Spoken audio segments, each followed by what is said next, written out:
রয়েছে ভাজা মশলা, শুকনো লঙ্কা, তেজপাতা, ধনে, মৌরি আর জিরার গুঁড়ো দিয়ে একসাথে ভেজে নিয়েছি।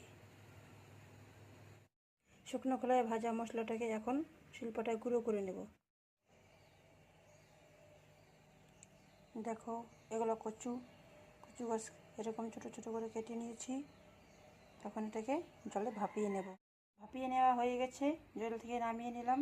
এই যে ভাপিয়ে নেওয়ার পরে এটা এরকম হয়েছে। কাঁচা লঙ্কা ছেঁড়া দিয়ে দিলাম, একটা তেজপাতা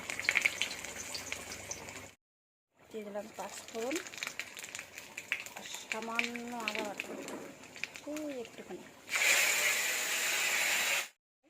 দিয়ে দিলাম সেদ্ধ করা কচুর শাক। এটা একটু অন্যরকম রান্না, অন্যরকম টেস্ট, ভাজা মশলা দিয়ে। কচুর শাকটা দিয়ে তারপরে একটু ভালো করে নেড়ে চেড়ে কষিয়ে নেব। কষিয়ে নেওয়ার পরে বাকি মশলাগুলো অ্যাড করবো সাথে।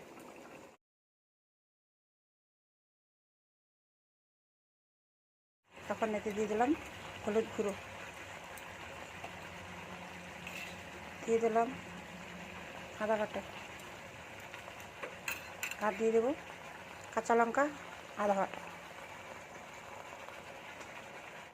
যদি কালারের দরকার আছে তাই দিয়ে দিলাম একটু লাল লঙ্কার গুঁড়ো। আস্তে আস্তে অনেকটাই প্রায় কমে আসলো, এখন দিয়ে দিলাম নুন।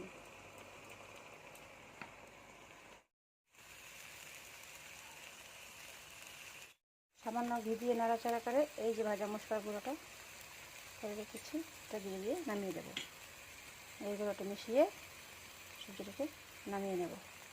ভাজা মশলা আর ঘি দেওয়ার পরে নাড়াচাড়া করার পরে খুব সুন্দর একটা গন্ধ বেরিয়েছে।